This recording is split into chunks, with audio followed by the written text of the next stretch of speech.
Good morning, guys, and happy Tuesday. Hi, Groovy. Welcome to the chat today. We're going to be talking about the Real Housewives of Beverly Hills. Annamarie Wiley, she went on Carlos King's podcast, and it was an hour and 20 minutes. She said some good stuff in the interview. I just don't think that I don't know. You can get it was easy to get bored. I was like skipping through it a little bit. So I listened so you didn't have to. She talks about a lot of scenes that were filmed for the Real Housewives of Beverly Hills that didn't make it into the season, that she addressed the transphobic accusations about her husband that were circulating as well, and we didn't get to see that. She talks about Crystal and her 14 friends. Do you remember when Crystal had 14 friends that she fell out with because she was acting like she was too good to try out for the Beverly Hills Housewives, and then she ended up taking the position, and all of her friends were upset about it because they had like turned down the interview. Also, I just want to touch on the fact Shannon Bedore is on the Jeff Lewis podcast. I'm going to listen to that when we get off of here. She's talking a little bit about her ex and the lawsuit. If you don't know, Shannon got hit with a lawsuit from her ex-boyfriend, who's now dating Alexia, for about $75,000, maybe $90,000, for a facelift. Shannon said that she offered to make right on the facelift whole situation and not even take it to court, therefore not engaging in any legal fees. And in that process, her attorney wanted him to sign a non-disclosure agreement, basically so he wouldn't, trash her, and he refused. And so now they're going to, I guess, move forward and end up in court. Kind of crazy. Also, Tori Spelling came out with a podcast. Do you guys remember Tori Spelling 90210? She came out with a podcast. She's getting divorced, and I might mention that too. But first, let's get into Annamarie Wiley and her interview with ex-producer of Real Housewives, Carlos King. She talks a lot about her childhood. She starts at the beginning, lets us know that she was adopted, what her life was like growing up, and she emphasizes the fact that she is an athlete. She says that she's very humble, but some of the statements from the podcast made me feel a little otherwise. She made comments like, and I'm verbatim, she knows a lot of famous people. She's around a lot of famous people. And they have a lot of money. She's very, very rich. And at the same time, she's talking about how she's really humble. So I don't know. She also talked about Crystal. She talked a lot about what Crystal was like when she first met her before the Real Housewives, before they started filming. And it's so crazy to me because I've heard a lot of rumors that the Real Housewives of Beverly Hills are completely different off camera, and that when the cameras go up, the women come into their characters. We have to remember they're all actresses. Like Kyle's an actress, Kim Richards was an actress, like Lisa Rinna, soap opera, like they were actresses. So they put on like their character, if you will, and that's how they roll. And she was confused by that because she said Crystal was so different when she met her at Christmas time at this party. And Crystal told her when they were on their way to Spain, they had stepped outside of the Chanel store, and Annamarie was basically like, you're so different from the way that you were when I met you without the cameras. And Crystal sort of says she's so glad that the drama took place because that gives her a storyline, and she had her little drama at the beginning of the season, so now she's done. She doesn't have to worry about creating drama. And then she also says it'll guarantee her place coming back. So sometimes it feels like the drama is not real, like they're just doing it to get it over with or to cause some kind of like friction and be problematic. But she definitely said Crystal did that on purpose, because the whole Spain conversation, because she wanted attention, wanted the storyline, wanted to get her tiff over with for the season so that she would be coming back. Barbara said in reference to Real Housewives of Orange County, Shannon Bedore, that John refused to sign a non-disclosure, big lying hypocrite. I will not watch the show with Jesus Jugs and that. Not Jesus Jugs, Barbara. I forgot she was Jesus Jugs. Oh my gosh, that's so funny. And now her and Tamara are best friends. They're like hanging out all the time on the Real Housewives of Orange County. At least that's what it looks like from filming. It looks like Tamara, her friend from last season, that girl Jennifer, who allegedly didn't pay the rent at her yoga studio and it's been shut down, and Alexia. who's now dating Johnny J, and that is Shannon's ex. We knew Annamarie was a one and done. She was boring on top of everything else. They also brought her in they had already been filming, I think she said, for like 6 weeks before they brought her in. And she just sort of felt like, I don't know. She said there was so much filmed at home and like the dynamic of her family and her husband, and they just didn't show any of it. But you can't really blame Bravo if you went on this show and your husband has all of these accusations floating around against him, and all of them are accusations of him, what was the word? SAing, a couple of women. And you have to think about who your audience is. Who's your audience for The Real Housewives? It's all women, okay? So whether or not justice will be served, or he's innocent, or he's guilty, you've left a bad taste in everyone's mouth, because we're females. We can pick up on things automatically. How many times do we, say, oh gosh, her boyfriend, he's a this or that, and it turns out true. So I think that Bravo didn't want to engage in anything that was going to be problematic, stir up more press. They want everyone paying attention to Kyle Richards and Mauricio Umansky, because Kyle is very heavily featured in the Netflix series. I watched 3 episodes of Buying Beverly Hills, and she is featured in every episode, and we didn't see that last season from Buying Beverly Hills. So in my mind, I think that Bravo maybe is like getting a cut of that, and they're helping to promote it and like have their already audience of, women who follow reality TV and such head over to Netflix and watch the Buying Beverly Hills series. And I want to tell you guys about a scene of Mauricio and Kyle in bed together. Make sure you remind me. And they're filming a scene in bed. She's in her pajamas, and I'm going to tell you about it in a second, but hold on. Indica Baby says, off topic, but what do you think about the real Candace is leaving RHOP? I think it's sad. I think that, I think it's probably a good business choice, because you shouldn't, I don't believe in, continuing and keep going and until, the lights are off, but I don't think that she could really reach her full potential there after what happened with Chris. And I mean, can we really blame her? Like, that's a pretty salacious storyline to come up with about somebody, okay? And even Robin didn't want to go with it. And Robin's over here hiding a whole like woman and affairs and everything. And even she's looking at Giselle like, you're taking it a little far here. Like, are we taking it a little far? And then Candace said, you said my husband, I think I want to get the verbiage correct, but it was something along the lines, forced you into a hotel room. And Giselle was like swearing up and down that she didn't say that. And production was in Andy's ear saying, yes, she did, in a confessional. And then they actually aired the confessional. So kudos to Bravo for, sometimes they do come through doing the right thing. And I think that was one of those times, because she surely did. And then when Candace started to cry, Giselle started laughing, right? And so I think that maybe Candace has a tendency to like misjudge women and take them on as like her bestest friend, when really it's okay to have friends that maybe you don't hang out with all the time and that you just catch up with or whatever, because Robin's always going to be loyal to Giselle. Always. They have too much dirt on each other. If they turned on each other, it would be chaos, mad chaos. Bravo doesn't even want to deal with that.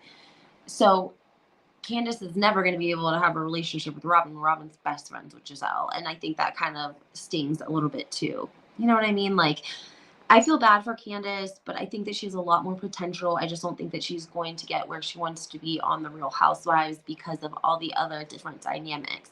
I like Wendy and Candace together. I think that they should have went off and filmed scenes together, shopping, eating, whatever it is. Candace should have been involved in Wendy's life. Maybe they should have like family fun day. Like, I like RHOP, but they don't do, they do events, right? They did do, an event for victims of SA, and Karen, I think, held that, but in a smaller way. Like, we used to see the Judices and the Manzos on The Real Housewives of New Jersey. They had family fun day. They were always having like a party. There's always a bunch of people and food and yada, yada, yada. And you just don't really see that on Potomac. You don't see any of the women really weaving into each other's lives. It's like they do when they're together and they film, but other than that, that's it.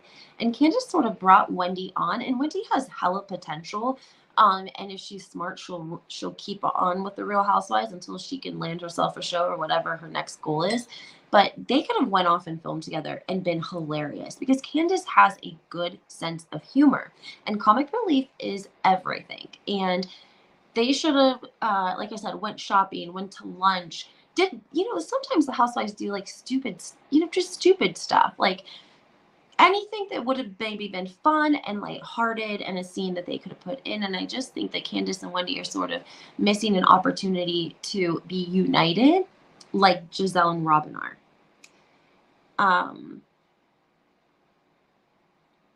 Ashley looked great. I also thought it was so funny. I'm not sure if you guys watched on Bravo or Peacock, but when the ladies come out and they're first trying to figure out where they're sitting, Giselle thinks she's sitting first seat, and Andy's like, no, you're in the middle. And Karen was first chair. I thought that was funny. Ashley sat on the end. She looked amazing, but she's not giving us much either. The way she said she rubs Michael's feet every night kind of made me gag a little bit. She said, I rub that man's feet every night. I rub it. And then she was talking about how she doesn't swallow. She holds it in her mouth until the man falls asleep. And somebody commented at the reunion, like, you keep it in your mouth? And she's like, well, if you do it right, they just roll over and go to sleep. I'm like, okay, so Michael has you rubbing his feet, and then he has you, and then he goes to sleep. What is happening? I truly believe that there was no divorce on the home front, that Ashley wanted a house. And I think that he is so controlling with his money, and he did not want to move out of that apartment. That I don't even want to call it an apartment because it's like a condo. It's a high rise. It's very beautiful. It's not big enough for 2 little boys. Okay. It's just not. When you have a kid, you have so much shit. Okay. So much stuff. And then another kid on top of it. I felt bad for her in that little apartment, not to mention a production team. And I think that Ashley needed a house so badly that she literally either had to, one, threaten him with divorce to get him to get this house for her, or, they ended up doing it the way that they did. But I think he wanted to keep his condo. I think that if they would have done it as a couple, Ashley would have said, sell your condo and we'll buy a big house together. And he did not want to get rid of his condo because that's his independence. Hi, Sylvia. Hi, Joanne. Yeah, she just doesn't have a lot to bring this year. She just doesn't. And I think she's gorgeous, and I used to really love her, but the last couple of years, she hasn't been my cup of tea. And then she brought Deborah, Sesame Street, on after last year. All Housewives lied, but that was just blatant. There are some people up here that think everyone is hitting on them. I've met people like that. I've met men like that think every single woman that speaks to them is flirting with them. The waitress could say, what would you like to drink? And they'd be like, did you see the way she asked me what I wanted to drink? Did you see the way she moved her hips when she walked away? Like, no, I didn't, sir, but okay. There are people like that, and maybe that's Deborah, but production proved it wrong. And so again, you have another situation with Candace's husband that involves another woman and another rumor. And that's not coincidence. So that's the work of Giselle and Robin and whomever behind the scenes. You guys follow me? Because that was setting everything up. Like, oh, Chris was hitting on Deborah at the bar. They probably didn't expect production to roll back and catch Chris not speaking to her at all. They probably thought there was at least a conversation that could be interpreted as flirtatious, but come to find out there was no interaction at all. So I think that was a play that was made by them because they were going to set up this whole thing about Giselle in the hotel room feeling uncomfortable with Chris, right? Because they're saying, wow, well, he was hitting on that girl at your party, and then he was taking Giselle in the bedroom or in the hotel room at the reunion. I do feel like it was an orchestrated attack on her husband. I do think that. And I think that she knows how they move because she's seen it before, because they did it with Monique, and they didn't care about their family. They were literally going to come out, and it was a rumor that had been around, but to put it on the air that she was banging like the personal trainer, and then questioning the paternity of one of the children, like on camera, like just that's too much. And I don't know. I think that there's a lot of behind the scenes stuff that goes down between some of these women, and they set a lot of this stuff up. That was so odd and weird that they all lied on Chris collectively. I completely agree with you. I can, and they had no problem doing it, Indica. That baby, that's the thing. Like Giselle said something along the lines, because I remember a scene where she was at Monique's house and the husband came up to her and said something like, I don't know what he said. Um, like basically, I know you're trying to say this, like I know what you're saying, and no, it's not, sticking up for his wife, and basically wasn't super nice to her, but she still had the balls to do that, and I think that's insane.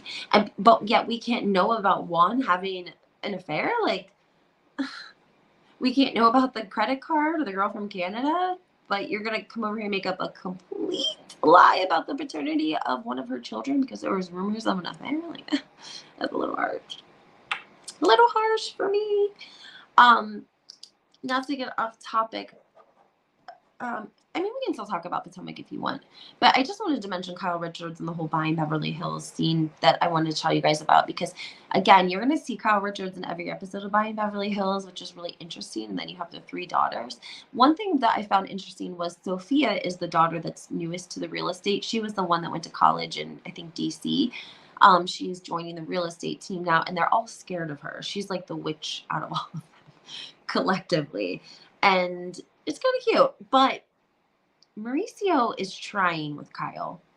And Kyle is either uncomfortable because she doesn't want to be with him, or she's uncomfortable because she doesn't want someone to see how she is with her husband behind closed doors. Do you guys understand what I'm saying? They shot a scene in bed. Kyle had on like her button-down pajamas, like the long sleeve and the pants.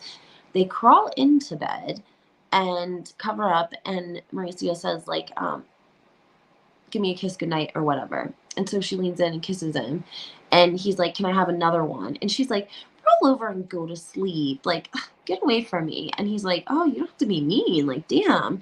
And she's like, I'm not being mean. I just don't want to kiss you because if it makes it on camera, like, what's my girl gonna think? It's happening behind closed doors. Because Kyle told Jeff Lewis that they sleep in separate bedrooms. So was this whole scene fabricated? She very much said they sleep in separate bedrooms. And at that point that she was on the Jeff Lewis podcast, she also said because they have properties, don't forget, guys, they have lots of properties around LA.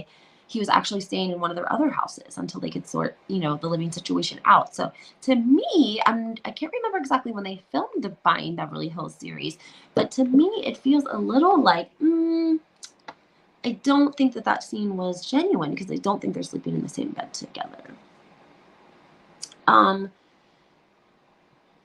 Also, the Valley, somebody coming out on Instagram. There's an account called, I think it's Bravo_Boo. And they posted a video from TikTok that shows Brittany from the Valley, what is his name? Her husband, Jax Taylor. Basically trying to say that Brittany was a complete VPR fan and that she fangirled him and answered, and that she traveled there and ate at the restaurant to try to seek him out, and all this proof and these tweets. And I'm not really sure if anyone's going to care about that at this point because they've been together, they got married, they have a kid, and now they're doing the show The Valley. And even though he is how he is, she still seems really, she's like an angel compared to him, to be honest.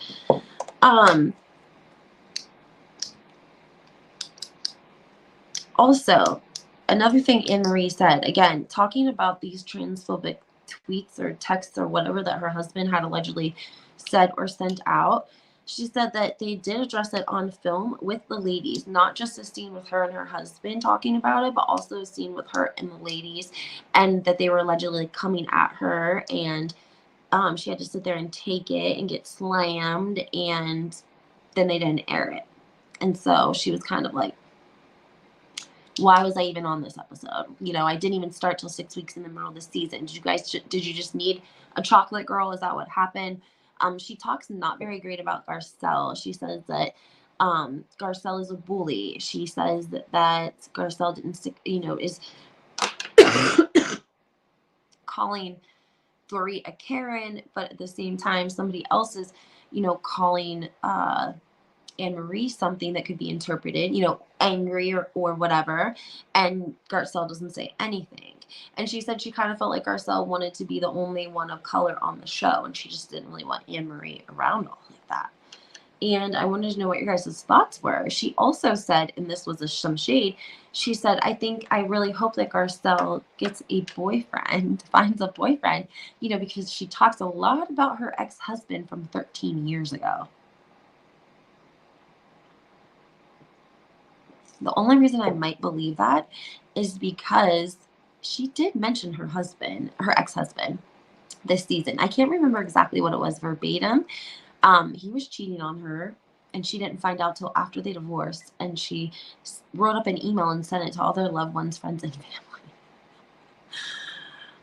Yes.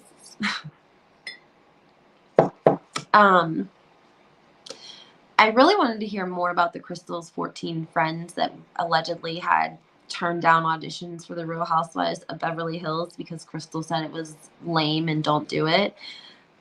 Is Crystal like the leader? Is Crystal like the mean girl in a way, but like all the girls follow her collectively? Like there's little tribes of women, and us as women know this because you find your tribe of women, right? And sometimes you have a girl that thinks that everyone needs to follow what she says collectively. And I just wonder, is that Crystal? Because if somebody said, "Oh, I don't want to do that," that's so lame. Like I would be like, I probably wouldn't even have told anyone. I would have just done it because then if you don't do good, you don't have to say, "Oh, I blew it." What else did I want? Oh, Tori Spelling. I love Tori Spelling because I used to watch 90210. Her dad was Aaron Spelling. Her mother's still very much alive. They have a tumultuous relationship.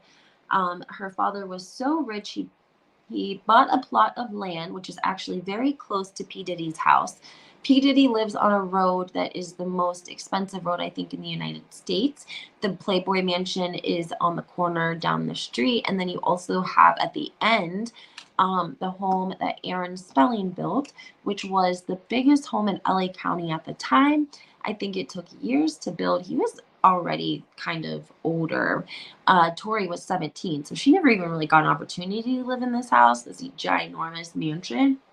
Now, there were also rumors about this mansion last year when a gentleman filed a lawsuit against Girardi and Keast for purchasing the mansion under a doing business as account anonymously, and that they were renting it out, if you will, and going to flip it because they would have made millions off of it. Let me show you guys. Now, here's the thing about Tori Spelling's mother. She's not Kim Kardashian's mother. She's not a Kris Jenner, okay? And she is not a Kathy Hilton. Kathy and her are friends. They compete with Christmas decorations. You know how you have neighbors in your area and you compete like, oh, they got more lights. I'm going to put more lights on my bushes. I'm going to put this out there. Yeah. That is Kathy and Tori Spelling's mom at Christmas time with their mansions, right? Can you imagine? But here's the sad part. Tori Spelling's dad died, and I think she only left them, he either didn't leave them any money or left all the money to the mom to disperse, which I don't think is abnormal, but maybe for rich people it is. I thought it was passed from generation to generation, and then they distribute it,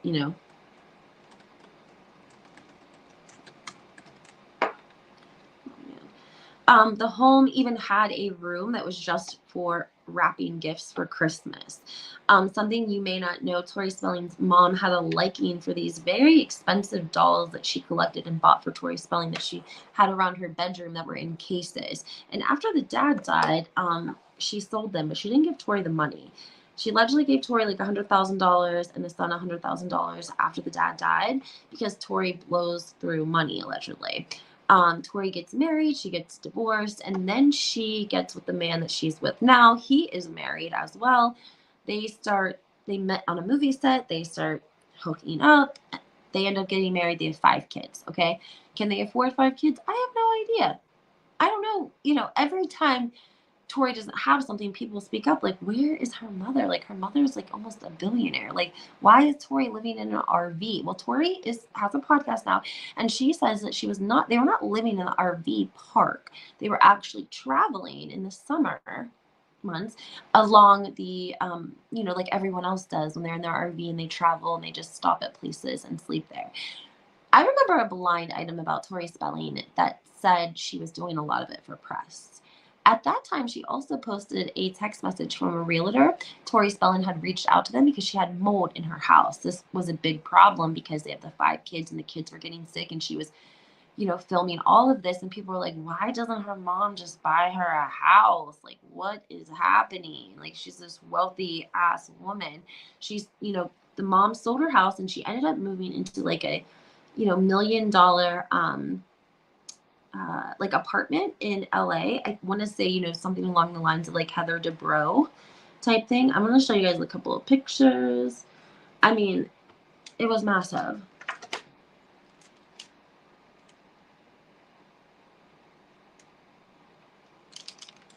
I mean, you can look it up yourself, of course, but it's massive. You've probably seen it on TV before. It's in Holmby Hills, which of course is like one of the most desired areas like to live. It's so rich. I think it was at a reduced price. It was $160 million. Hello, why is your daughter living in a hotel room in an RV? You sold your house at like $160 million and you didn't go buy your children. I would have bought my kids mansions beside me. I would be like, we all gonna have mansions right here, like Kris Jenner sort of did.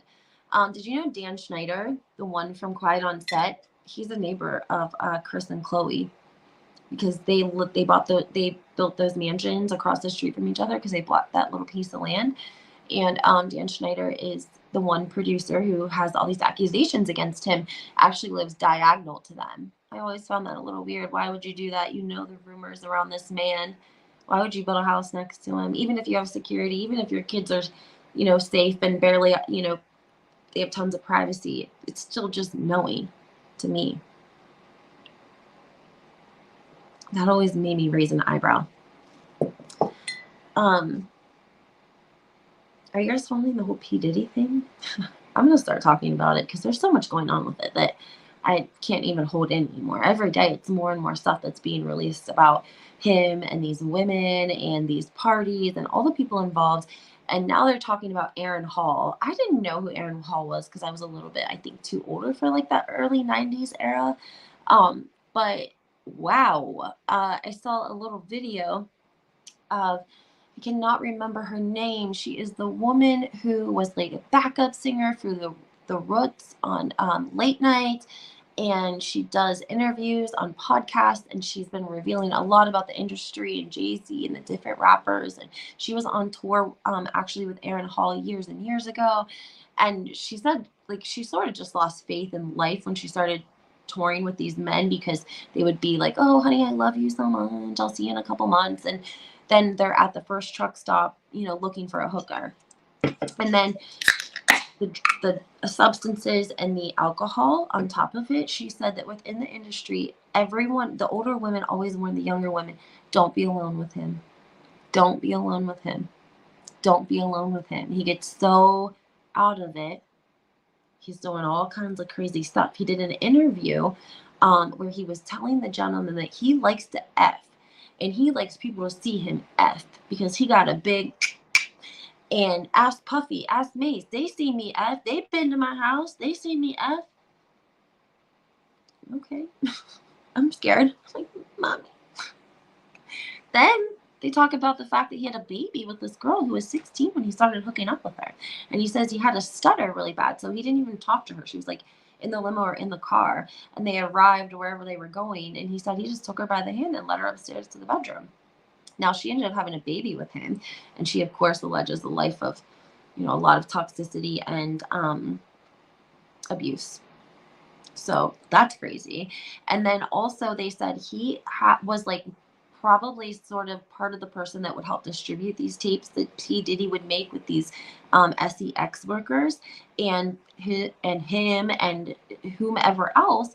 I think they distributed them and sort of made money on them on like a black market type of situation. And that Aaron Hall was a gentleman who was distributing that sort of thing, and that he has the footage that he could release that would just like, kill P. Daddy's whole defense. JoJo says Ashton Kutcher is being involved with Diddy too.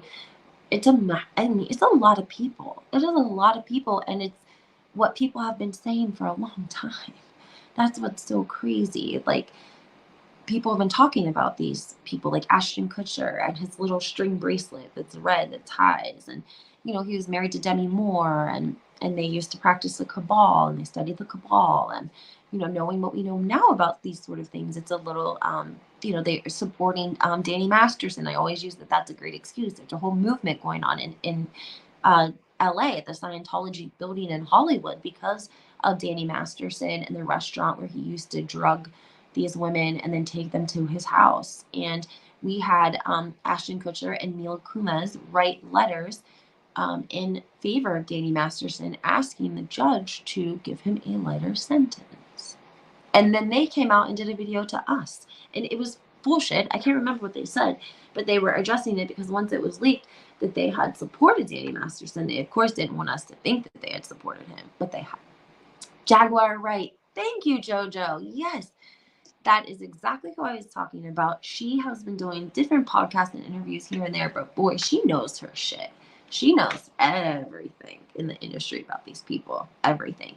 And she's sort of been dropping it in breadcrumbs, if you ask me. I think that she knew people couldn't handle everything that she knows right off the top, especially about people like Jay-Z and Beyonce, because they've been so idolized for so long. So many rumors about him and unaliving mistresses that were pregnant. He had a girlfriend named Blue, and she was allegedly pregnant around the same time that Beyonce was pregnant. And then they named their daughter Blue. I think that's weird. And the mistress died in her sleep of an aneurysm. So Jaguar Wright has been releasing a lot of information, things that she says that are, seem to be coming to pass. But I want to ask you guys, did you see the video of Alec Baldwin? Oh my gosh. If you want to see a demon, recite the Bible, go look up his video. I just put in Alec Baldwin speaking in tongues, and it's not even the video of him speaking in tongues. It's a video of him. He's like real close to the camera. He's been dropping videos from that church in LA. And I'm sorry, it's not Alec, it's his brother. Who's his brother? Let me just look up the Baldwin brothers. It's the one who is the dad to Justin Bieber's wife, Hailey Bieber's dad.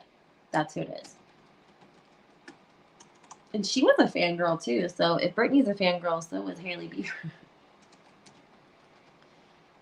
Let me look him up for you guys. Okay, Stephen Baldwin. That's who it is. Stephen Baldwin.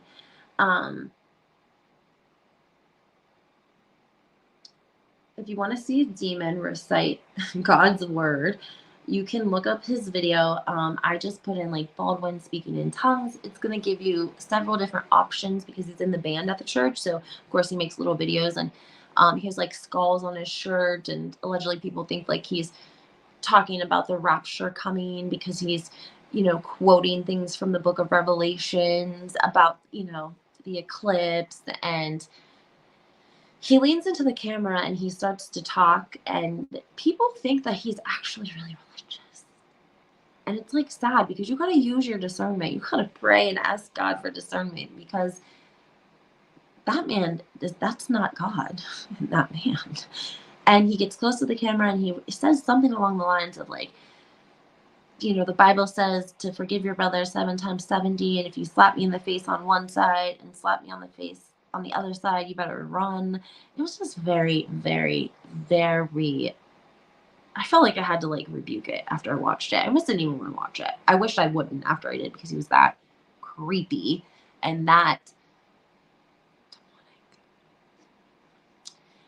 Yes, there's actually lots of videos, JoJo, going around of Hailey Bieber and her dad in them like at these concerts, and he's getting interviewed by one of the outlets. And boy, Stefan can talk. I mean, even his daughters were like, looking like, come on, you know.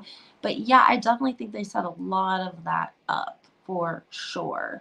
And Justin being where he, you know, so much chaos in his life, he's not gonna pick up on what's happening. And I don't know. Yeah, I mean, I think so too. But this church is interesting because here's the thing. Stephen Baldwin came out and said, pray for our family. Then I think Haley came out and said, pray for our family. And then this sister got caught in in a bar. She was trashed. They had threw her out of the bar. They didn't list why they threw her out of the bar. She asked to use the restroom beforehand. She uses the restroom. There's lots of scuffle happening, of course, at this point too, because she doesn't want to leave the bar. And one of the people opened up the stall door that worked there, one of the workers, and she took out her lady thing that collects your monthly cycle and threw it at the worker. Now tell me that ain't some foul demonic shit. Taking a thing out and literally just throwing it on a worker? That's crazy. Let's find it.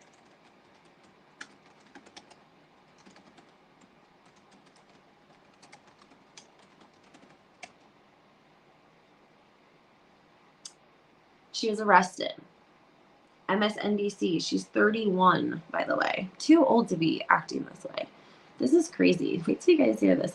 Stephen Baldwin's daughter arrested and accused of throwing her used tampon at a bartender. A police report released this week shows her name is strange. She was arrested on February 24th at a club in Savannah, Georgia, and she's accused of throwing a used at the bartender, leading to charges of simple assault, simple battery, and criminal trespassing. According to the police report, security footage showed her forcing her way into a locked employee bathroom, despite being told to use the public restroom. There it is. So she wanted to use the private bathroom because she was a Baldwin, and they said, no, you can use the public restroom. So she decided, F you, I am going to use the personal bathroom of the employees. And so she needed to change her and was given permission to enter the employee bathroom. Bartender Haley entered the restroom a few minutes later, and she removed the and threw it at the bartender. Video allegedly shows her fighting both men, grabbing and pulling O'Neill's hair and hitting Hills in the genitals.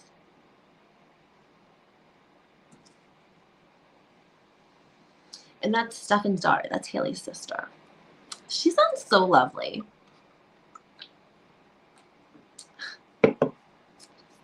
Sounds amazing. Sounds like such a good time. That's crazy, guys. So that happened. I thought you guys might find that interesting. Something you guys can look up later as well. Real Housewives of Potomac, like we spoke about, gave us the first part reunion. What did you guys think of the first part reunion? I thought it was pretty good.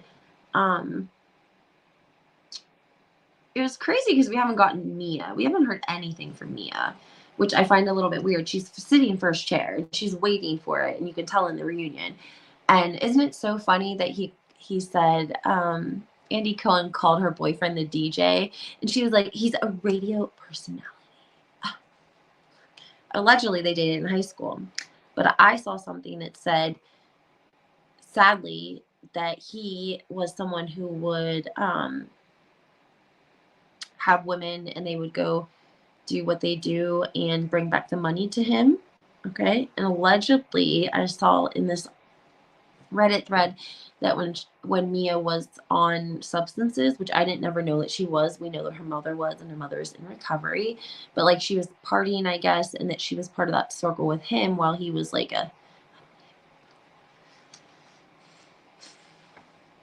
so there's that. There's also the fact that he thinks that her first son is his, the paternity, and that it's being alleged that he came to the house and tried to take their son because he thinks that that's his son. And a simple paternity test, you can buy a paternity test online. You can buy probably one at Rite Aid as we speak. Why wouldn't you go just do that and alleviate what's happening here? Because you're probably confusing your kid.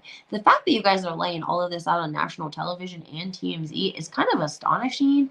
And this kid is old enough to know better. I mean, he was old enough to know when Nicki Minaj gifted all the other kids on the Real Housewives of Potomac gifts except for hers, so you can't tell me that he isn't reading blogs and headlines and knows what's happening. And this man, one of the kids said they saw her in bed with him. I don't know. It's just crazy to me. And then she takes a phone call from Ink, the radio personality, while she's backstage. They're on like a lunch break.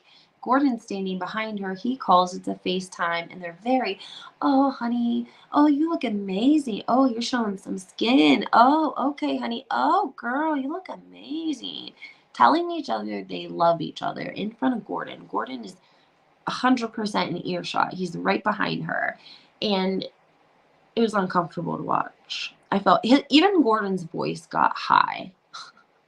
Like, Nicki Minaj gifted all of the children from the Real Housewives of Potomac gifts. I don't know if it was the last Christmas or the Christmas before. It was like a surprise. I think they came on Christmas Day or Christmas Eve, and it was Gucci. It was like Gucci scarves and hats and gloves, and that sort of thing, like nice stuff. But Mia's children didn't get anything. And that's when Nicki Minaj, I think, had hosted, she came onto the reunion and did that little thing that she did with them. I think it was that year. And so Mia got online and was like, I guess I got to go buy Gucci out. I'm going to go to the store and buy it out for my son because he didn't get anything. So I'm going to make it up, go buy out the Gucci score. Anyways, Nicki Minaj ended up sending something to her boys to make up for it. And of course, Mia posted it for everyone to see. Yeah, it was super nice. She follows the Real Housewives of Potomac. She does. So she knows a lot about them. And I think she tweets and comments sometimes. But, there's so many rumors about her husband, and her brother, and all of them too. I don't know, crazy. Just a lot of rumors about people. Okay, guys, I think that's about it for today. If there's anything else in the comments that you guys would like to hear or talk about, go ahead and comment below and let me know. And if not, we can wrap up. I think it's going to be kind of quiet the next couple of weeks because we don't have a whole lot going on. There is supposed to be a big announcement of a divorce coming from one of the housewives. We don't know what franchise. People guessing it's either Candy and Todd or Candace and Chris. I just don't know if it's Candace and Chris. We haven't seen Candy and Todd together to really see how they're interacting. I'm assuming that her pulling back from the Real Housewives of Atlanta is to invest more in her relationship and her family. So could it be the fact that maybe she pulled back and invested and it didn't work the way she thought it would, and maybe they're still not happy and so they're going to call it quits? But I don't see that happening with Candy and Todd. I think they would even be together and have an open relationship before they would get divorced because I think they want to be a family unit with their children. You're stronger in numbers type situation. Yeah, so I also I'm going to show you guys, I'm going to do a little video. Dr. Nicole Martin from the Real Housewives of Miami, she had her baby, P.S., and she had a little girl. I think that she had the baby early and she ended up having to have a C-section and that wasn't planned, but regardless, congratulations to her. A couple of weeks ago, I was blessed enough that she started a new skincare line, and it's an anti-aging skincare line. So it's like hyaluronic acid, vitamin C, and a serum and a lotion. I'm gonna do before and after pictures, and you guys know I don't like to not have I like to at least have my base makeup on. But I've been using it for a week, once a day, not even faithfully twice a day, and I can tell the difference. So I'm going to take befores, start doing a face routine morning and night with these products from Dr. Nicole Martin and see what kind of progress I get in 2 weeks. So I will be showing you guys that. But from what I've been using, the products are so nice. I love Dr. Nicole too. I'm going to be repping her everywhere, hopefully getting, some press on her skincare line. I know that she, like I said, she just had her baby. So, but, Yeah, I love her too. And so funny, Leah Black. Do you guys remember Leah from the Real Housewives of Miami? She did a little April Fool's joke, and she said, "How up?" Oh my gosh, thank you, Barbara.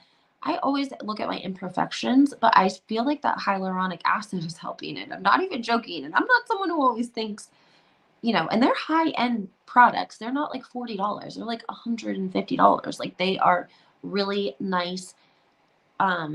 She's invested a lot of time into like scientific things that you add to these products to make them work. Leah Black, I love her too. She was on the Real Housewives of Miami, and she did a video on April Fool's. She held up a sign of the Real Housewives of Miami, and she was like, "Guess who's back? Yeah, I'm back." And then she's like, "April Fool's, I'm not back on the Real Housewives of Miami." And so, of course, the internet's going wild because a lot of people liked Leah Black. I think that actually maybe that was planned, that she did that so that she could see how the audience would respond. And then Bravo gets to see how the audience responds. And, of course, they want people to have a following already, because then that gives more people for Bravo to watch. So, oh my gosh, thank you so much, Joanne. See, you guys, I might be working on, like I said, I've already been using it for like a week, once a day, before I put my foundation on. And that's how nice it is. It doesn't leave a film on your skin, that you can literally put it on in the morning and do your foundation and your makeup like normal, and it doesn't make it greasy or make it rub off. You know what I mean? My makeup still sticks to it, and they're really nice products. I wouldn't just say it. Oh, I love the cast of the Real Housewives of Miami. I really hope that they invest in them and keep them around for a long time, because I think that they have the potential to be high numbers in the franchises. I just think they get kind of shit on by Bravo. They don't get the same press. They don't get the same, whatever. Like, it just doesn't happen.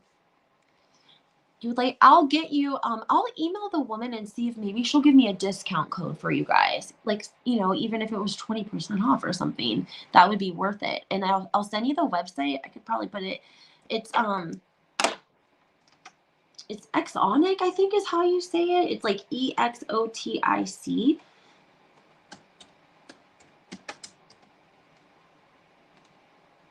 Let me see. Dr. Martin face.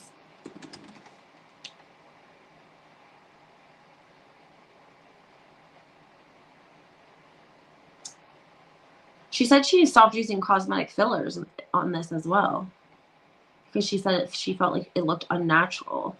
And so that's kind of what motivated her to start this line of skincare, because of her own, skin issues, and being able to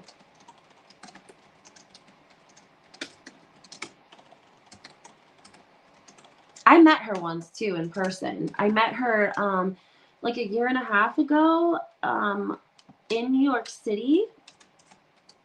It was BravoCon Eve. I'm thinking she was probably with her manager, maybe. I'm not sure. But basically, she looked beautiful. She's really pretty. She's really tiny in real life, like real tiny, skinny and petite. She was super nice. She took pictures. She was wearing like a little tiny outfit though. It was kind of funny because it was like October in New York City. Like, it was too cold for that, but that's how she, was dressed. I can't, why my stupid Microsoft is like not taking me there. Why is it not doing that?